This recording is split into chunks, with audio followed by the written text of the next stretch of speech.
Smoke still rose from the ruins of King's Landing.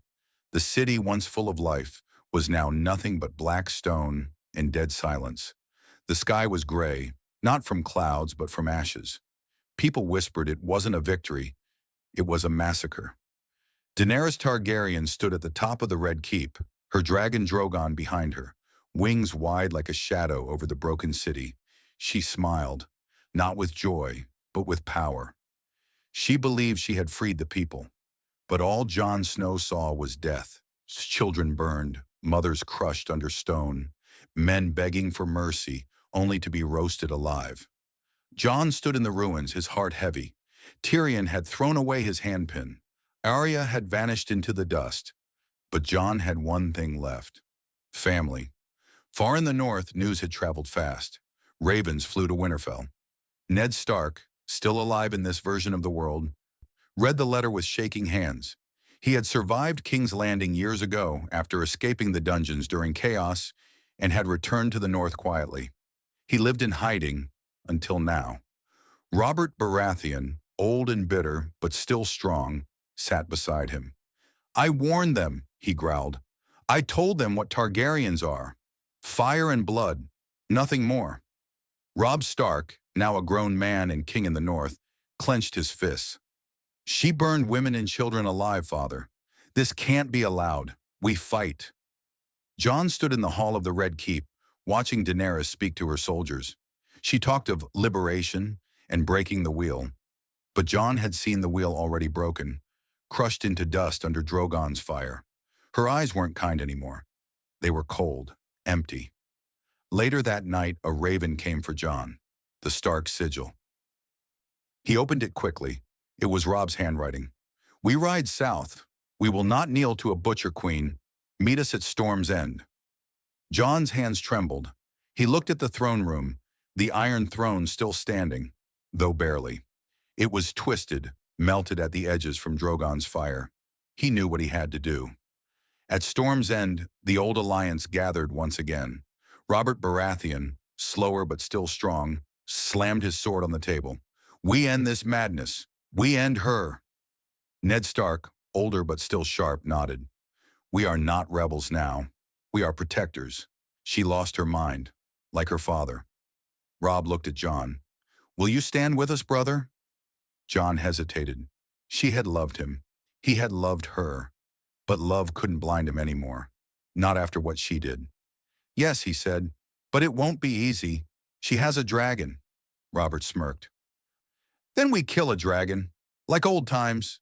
Ned looked at all of them. "We don't do this for revenge. We do this for the realm." And so the four stood together. The old king, the old wolf, the young king, and the last dragon-blooded bastard. The war wasn't over. It had just begun again. The hall at Storm's End hadn't seen war plans in years, but tonight it breathed them again. Candles flickered over maps spread across a massive oak table, casting long shadows on the stone walls. The four men, Ned, Robert, Robb, and Jon, stood around it like ghosts from another time, brought together by fire and death. Jon pointed at King's Landing. "She still has thousands of Unsullied, and Drogon. We won't win in an open field." Robert scoffed, pouring wine into a heavy cup. "We don't need the field. We need her head." Ned looked at him sharply. "We are not assassins, Robert. If we are to fight, we fight with honor." Robb leaned over the map. "We need allies. Riverrun, the Vale, maybe even Dorne." "They won't join easily," Jon muttered. "She calls herself queen. Some believe her. They think she freed the city." Ned spoke quietly but firmly. "And others saw the sky rain fire. We show them what she truly is." Just then a soldier entered the hall. "A raven from Dragonstone, Lord Stark." Robb took the scroll and read it aloud. "You dare rise against your rightful queen? Treason runs deep in northern blood. Stand down or burn. Daenerys Stormborn." The hall went silent. Robert laughed bitterly. "Rightful queen? She's her father's daughter, that's all. Mad blood in her veins." Jon didn't laugh. His eyes were on the map, but his mind was elsewhere. In the throne room, In her eyes when she asked him, "Am I wrong?" She hadn't waited for his answer. She had already decided the world would kneel or burn. Robb turned to John. "You know her best. Can she be reasoned with?" John shook his head. "Not anymore. She thinks it's her destiny. She believes it now. Truly believes that fire is mercy." Ned's voice was calm but heavy. "Then we must act. But we won't march blind into death. We strike where it hurts." Robb pointed to the docks near Blackwater Bay.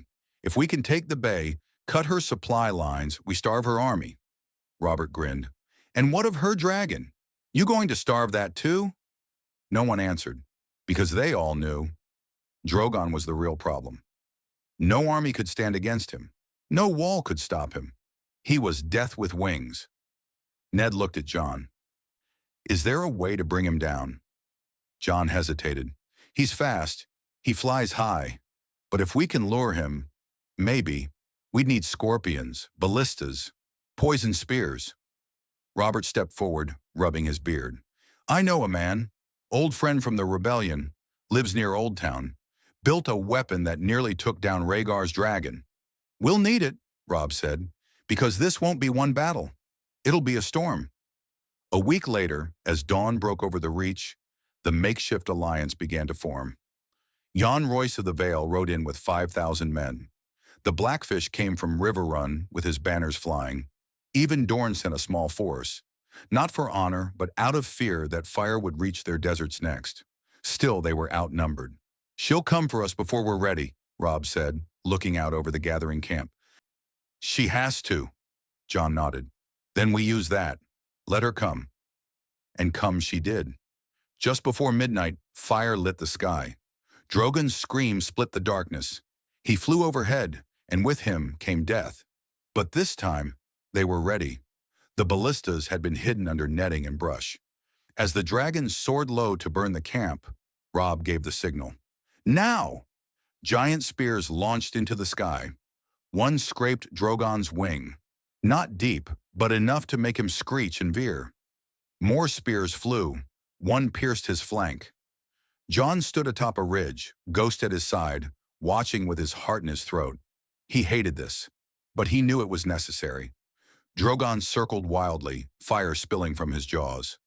In the chaos, Daenerys was seen, riding bareback, hair wild in the wind. Jon couldn't look away. She was beautiful and terrifying, like a goddess of war, but her eyes held no love anymore, only rage.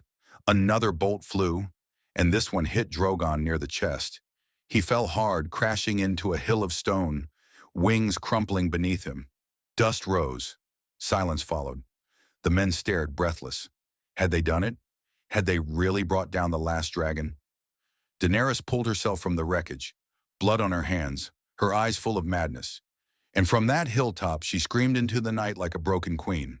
Not beaten, not yet, but close, very close. The battlefield lay quiet, but only for a moment. Then came the storm.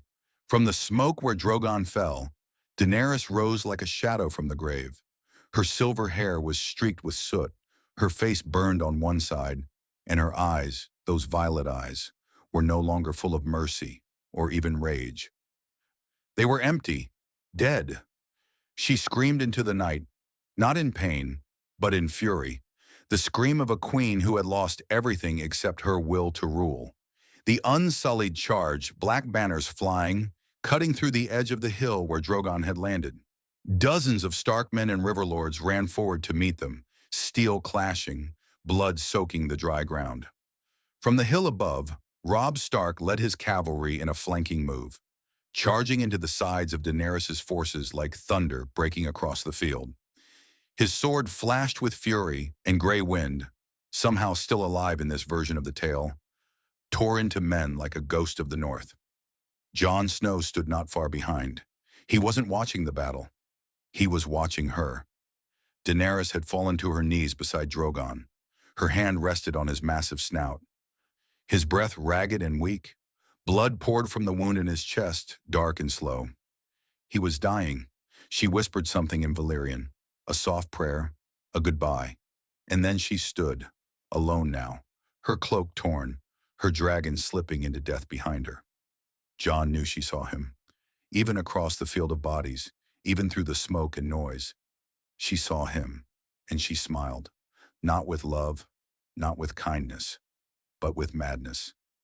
She raised her arms to the sky as the few remaining Dothraki, wild-eyed, screaming, charged down the slope. They weren't organized. They were desperate, but desperate men were dangerous. Ned Stark stood behind the lines, giving orders with calm precision.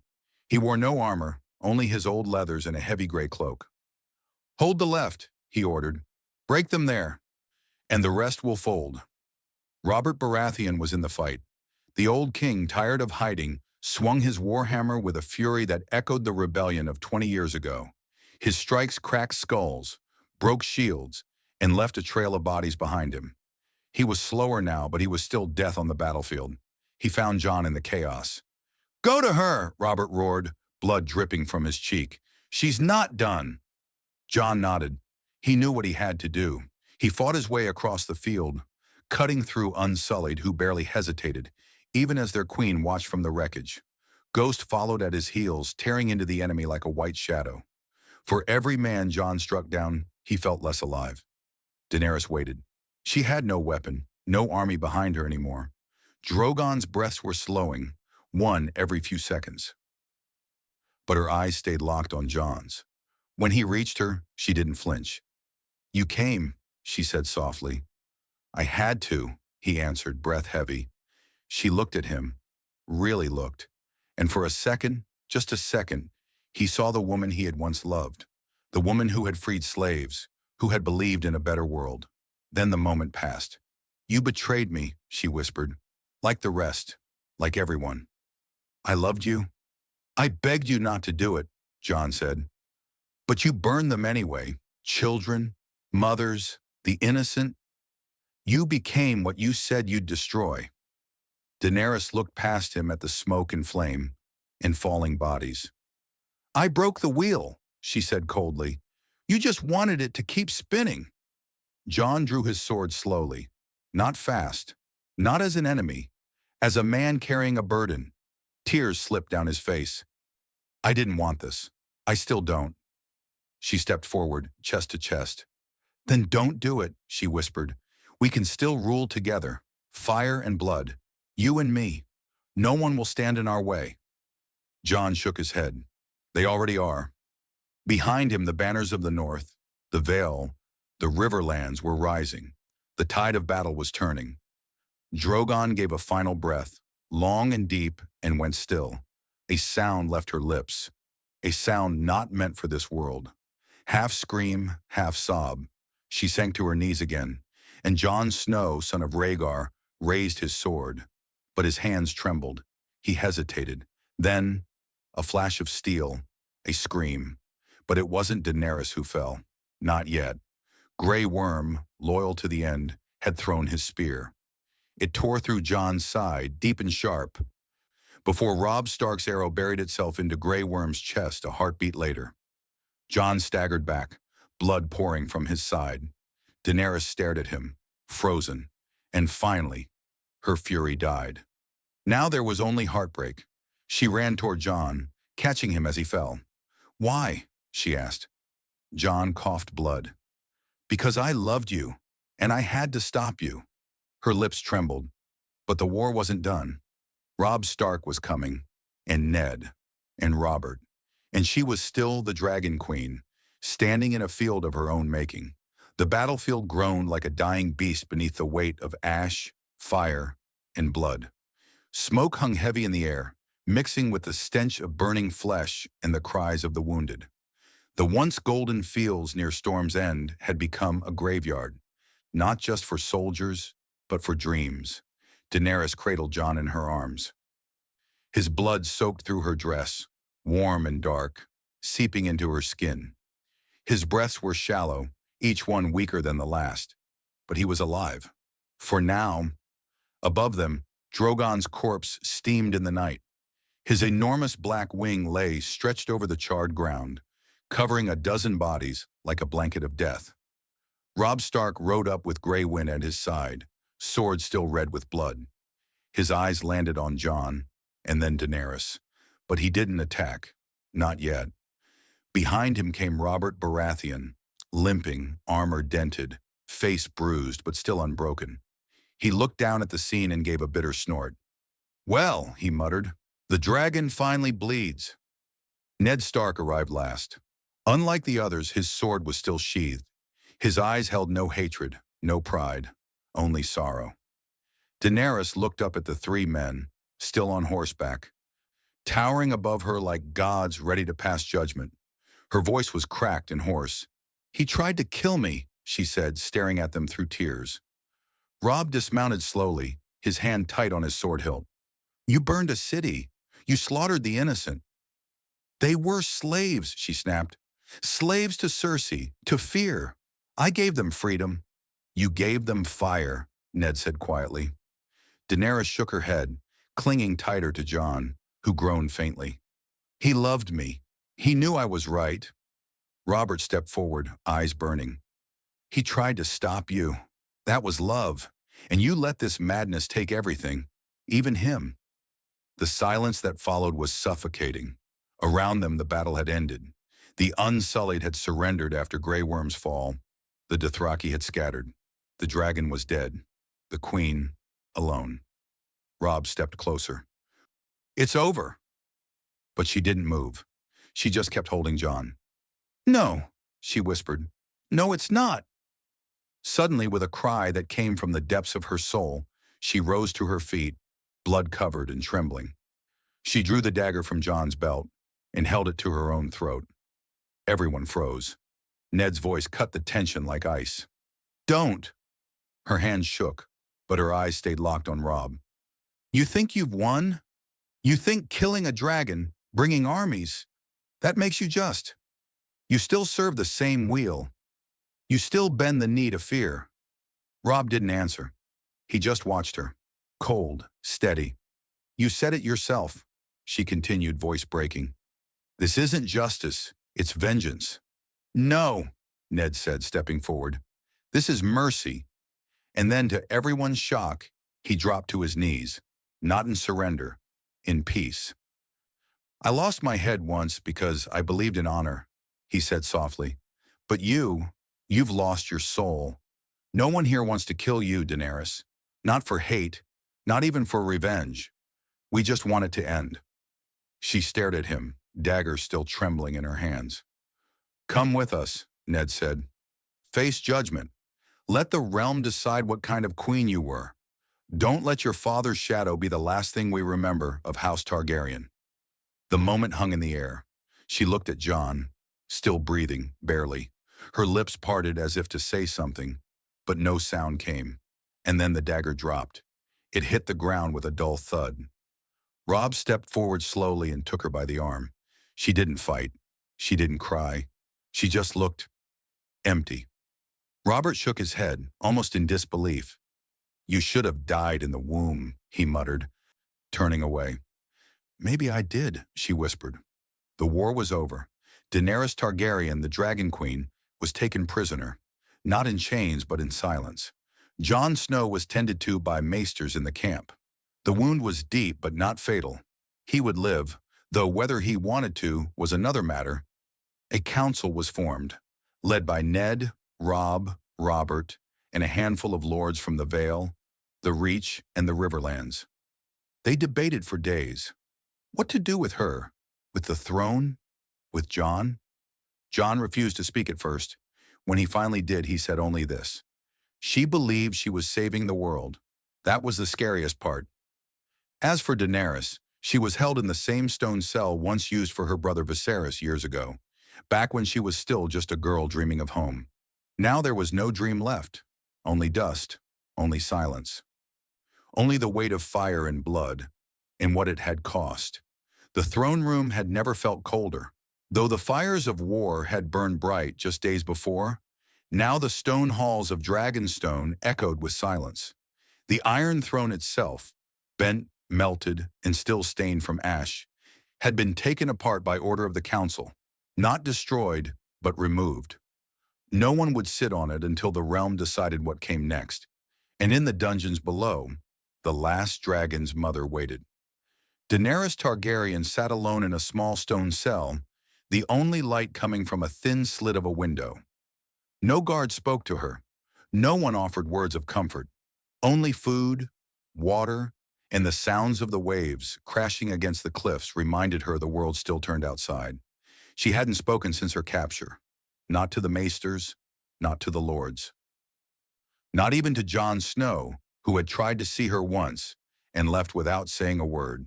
But today the trial would begin, not in front of a mob, not in front of angry lords hungry for vengeance, but before a council of the most powerful people left in Westeros. Men and women who had lost too much to fire and were afraid of what mercy might cost them now. The hall was full. Ned Stark stood near the center, hands folded behind his back. His face was lined with age, grief, and 1,000 hard choices. Robb stood to his right, representing the North. Jan Royce was there for the Vale, Ser Davos for the Reach. Even Gendry Baratheon, now legitimized and Lord of Storm's End, had taken a seat. Jon sat in the back, pale, silent, a cane in his hand, his wound still healing, his soul far from it. Robert Baratheon presided at the head of the table, his voice gruffer than ever, but strangely tired. "She's asked for no lawyer," he said, drinking from his cup. "No defense. She says she'll speak for herself." "And what will she say?" Ser Davos asked quietly.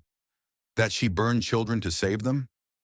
"She'll say she broke the wheel," muttered Gendry, "by breaking the whole damn cart." "She was loved once," said Ned. "By the people, by her followers, even by Jon. That means something."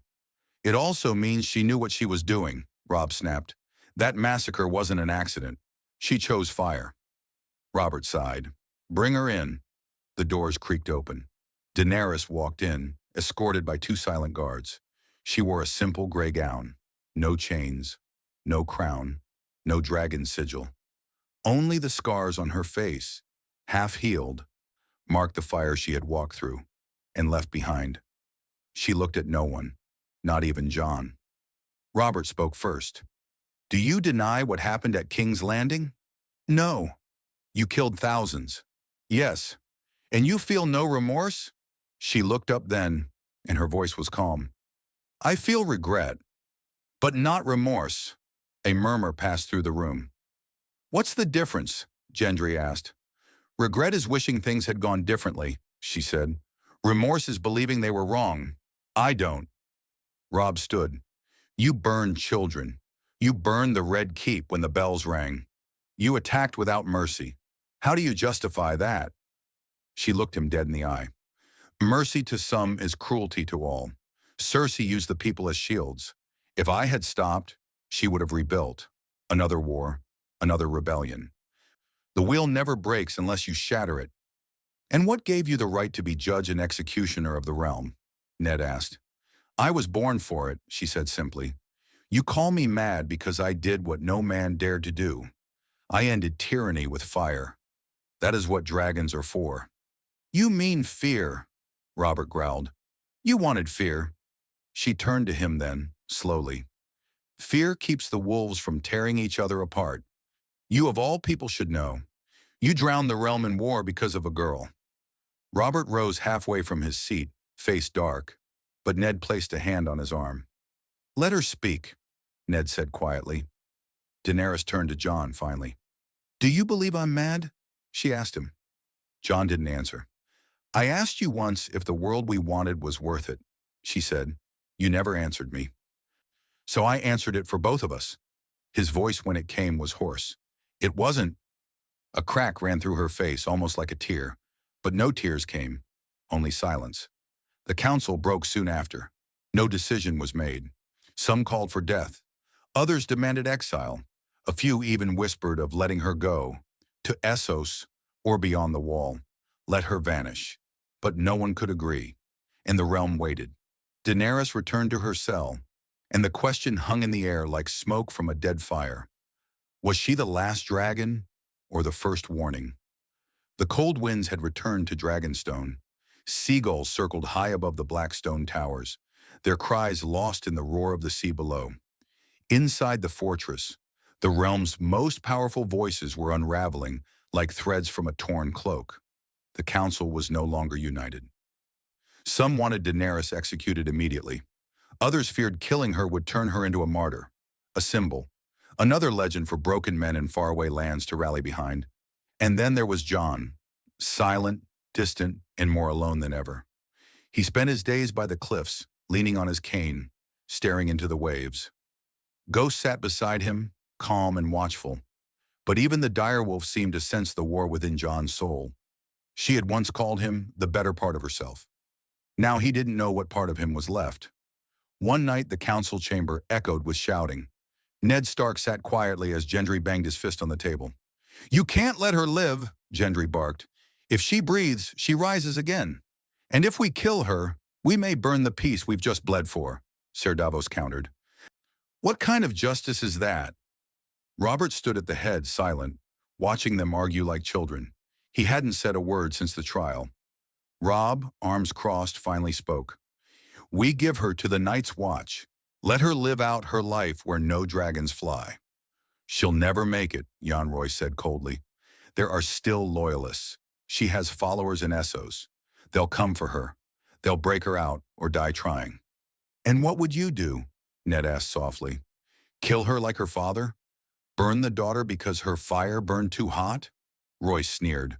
"I'd kill her because she's dangerous, and because we can't afford to be merciful." It was then that Jon entered the room. His presence silenced everyone. He didn't sit.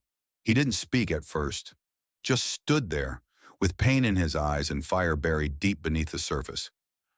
"I'll do it," he said finally. The words hit the room like a hammer. Ned stood. "Jon, no." "She trusts me," Jon said. "If it must be done, it should be by my hand." Robb frowned. "You already tried. You couldn't finish it." "I didn't try to kill her. I tried to stop her," Jon replied. "Now I see that stopping her means ending her." Robert leaned forward. "You sure, boy? Because once that blade's in her heart, there's no going back." Jon nodded. "There's no going back for me either." Ned looked away.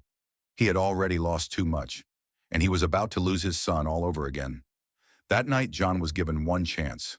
No guards, no steel. Just him, the key to her cell, and his sword. Longclaw. He walked through the stone halls like a ghost. His footsteps were silent. Every torch flickered as he passed, as if even fire feared what was coming. When he reached her cell, she was awake, waiting. "You came," she said softly. "I always do," he replied. She looked tired, thinner, but still unbroken. "I know why you're here," she said. Jon lowered his eyes. "Do you?" She nodded. "They can't kill me. They fear what I might become. A symbol, a warning, a song." He stepped closer. "And what do you want to become?" She stood slowly, hands at her sides. Something more than just ashes.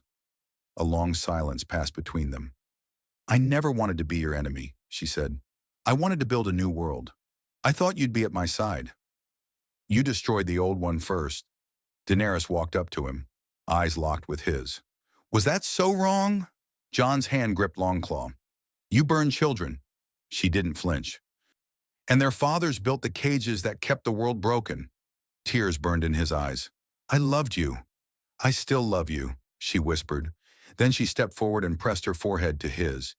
It was the last warmth he would ever feel from her. Soft, familiar, painful.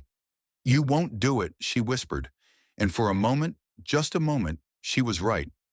But then he remembered the smoke, the screams, the silence after the bells, and his sword moved. A quiet gasp escaped her lips as Longclaw slid between her ribs. Her hands clutched at his chest, her eyes wide with disbelief. Then, understanding. She smiled, and she fell. Jon caught her before she hit the ground. He knelt, holding her as her blood soaked into his cloak. Her last breath touched his ear like a whisper from another life. "I broke the wheel." He stayed there for a long time, frozen, as the flames of war finally died in her chest. And outside, the sky began to snow. Peace had come, but the cost was carved into Jon's soul forever. The snow fell soft and silent over Dragonstone. No horns were blown, no banners raised, no songs sung. Only the sea moved, crashing against the rocks below, as if mourning with the man who stood alone in the great hall, blood still on his hands and ghosts crowding every corner of his mind. Jon Snow hadn't spoken since that night. Daenerys's body had been buried beneath the castle in the crypts, far from fire, far from the world she tried to shape. No ceremony, no grave marker, only stone and silence. She had wanted to be remembered as a liberator. Now she would be remembered as something else entirely. A question, a warning, a wound. The council reconvened one last time, days after her death. Storm's End, now free of ash and war, held the final meeting that would decide the fate of Westeros and Jon Snow. The room was heavier than before. No shouting, no anger, just the long, exhausted hush of people who had seen too much. Robert Baratheon sat with his head lowered, hair gone almost entirely gray, a man who had fought too many battles and buried too many friends. Ned Stark stood tall beside him, but even he looked aged beyond his years. Robb watched his brother from across the chamber. Jon hadn't spoken since returning from the crypts. He barely slept, barely ate, just sat by the fire at night, Longclaw beside him, as if waiting for something, or someone, to come for him. But no one had, until now. Robert cleared his throat. "Let's speak the truth, before we start wrapping it in ribbons." Everyone looked up. "Jon Snow killed the queen. That much is true." Heads nodded. "But the queen," he added, "was mad." More nods. He looked at Jon. "You did what none of us had the spine to do." Jon didn't answer, just stared ahead. Robb finally spoke. "He shouldn't be punished. He saved the realm. He bled for it, lost everything." "Justice isn't always about what's fair," said Ser Davos softly. "Sometimes it's about what stops the next war." Gendry nodded grimly. "The Unsullied still want blood. The Dothraki too. We can't just give them nothing." "We can't give them Jon," Robb growled. "I won't let them execute him," Ned said, eyes burning. "They won't," Robert said. "But he can't stay either."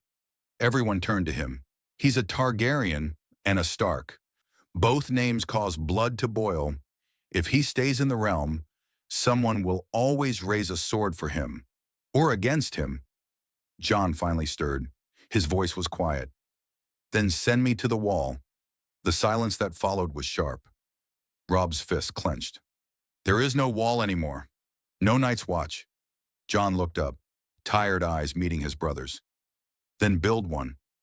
Everyone waited for Ned to object, for someone to say no, but instead Ned Stark took a deep breath and nodded. "The world still needs men in the dark," he said, "and maybe so do we." 3 days later, Jon stood at the docks. The sky was gray, the sea restless. A small black ship waited, bound north. Robb embraced him tightly. Neither said much. There were no words left that didn't feel like wounds. Ned stepped forward and placed a hand on Jon's shoulder. "You're doing what I once did, carrying a truth that no one else could. I'm proud of you, son." Jon's eyes watered, but he said nothing, just nodded.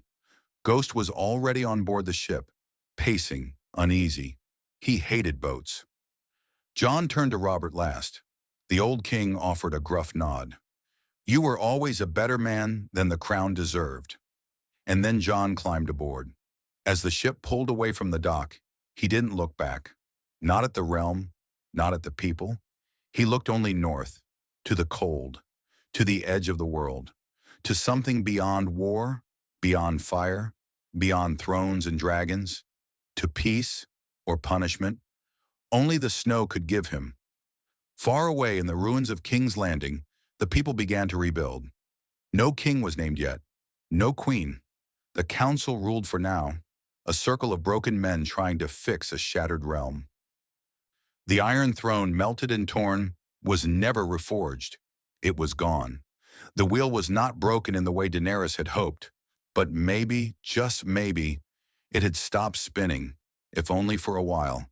And in the far north, where the winds howled and white stretched endlessly into shadow, Jon Snow walked beyond the wall once more.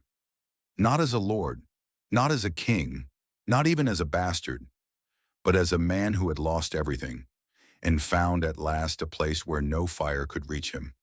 Only snow, only silence, only peace. The wind beyond the wall had a voice. It whispered through dead trees and crumbling ruins, sang low over the frozen rivers, and screamed across the endless fields of ice where no banners flew and no kings ruled. This was a land untouched by thrones, untouched by law, and finally untouched by fire. Jon Snow walked in silence, wrapped in heavy furs, Longclaw sheathed at his hip. Ghost padded beside him, fur like snow, eyes ever watching. Behind them trailed a small band of free folk, the last few wildlings who had stayed north, refusing to bow to any realm or promise of warm beds. They followed Jon not because he led them, but because he didn't. He never asked for power. He didn't make speeches or demand loyalty. He hunted with them, bled with them, buried the dead with his own hands. In a way, out here, he was freer than he had ever been. And yet the silence stayed with him like a wound that wouldn't close. Sometimes he still saw her in his dreams. Daenerys standing in firelight, eyes wide, whispering of breaking wheels and building a better world. Other times he saw Ned's quiet eyes, the Red Keep dungeons. The words, "The next time we see each other, we'll talk about your mother," words that never came. He had been raised by lies, forged in war, and sent into exile by truth. But in this frozen wilderness, far from lords and councils, he was simply Jon. Or perhaps no one at all. South of the wall, the world shifted. In King's Landing, scaffolding climbed across broken buildings. The smell of death had faded, replaced by smoke from fresh fires meant for forging tools, not war. The people still spoke in hushed voices about the day the sky turned black. But now they also spoke of rebuilding. The council had grown stronger. Ned Stark remained the guiding hand, quiet and steady. Robb returned north, crowned king in Winterfell once more. Not by conquest, but by choice. The North had bled enough, and the people chose their wolf willingly this time. Robert Baratheon ruled no more. He stepped aside weeks after Jon's exile, tired and broken by the cost of power. He retired to Storm's End, a shell of the man who once roared for war. For the first time in his life, Robert Baratheon wanted peace more than glory. And the Iron Throne? Gone, melted down. Its shards scattered across the realm, some buried, some hidden, and one piece placed above the gates of King's Landing as a warning. A monument to the cost of power. A reminder that no throne is worth the blood spilled beneath it. But not all stories end with peace. Far in the east, ships with black sails stirred in shadowed harbors. Whispers of a Targaryen loyalist rising in Essos had begun to spread. Some said he was a cousin of Daenerys. Others claimed he was no one at all, just a man with enough coin, fire, and hunger for revenge. The realm held its breath. The wheel had stopped turning, yes, but it had not disappeared. And war, like winter, always remembers the way. Back beyond the wall, Jon stood on a snowy ridge, eyes scanning the vast white silence. The free folk were building a small village in a quiet valley, using old stones and fresh timber. Children laughed. Fires crackled. Life, for the first time in generations, was being born beyond the wall. Tormund Giantsbane approached, crunching through the snow, a big grin on his frost-bitten face. "You look miserable," he said. Jon didn't smile, but his eyes softened. "This place," he murmured, "it doesn't care who your father was. Doesn't care if you were a king or a mistake." Tormund chuckled. It only cares if you can shit in the snow and not die." Jon looked out over the land. Maybe this is what peace really is. Not thrones or songs or banners. Just silence. Tormund shrugged. "It's peace until something comes crawling out of the woods to eat us." Jon smirked faintly. "That's fair." Then he turned and looked back the way they'd come. South. His past was there. The fire, the lies, the choices that bled the world dry.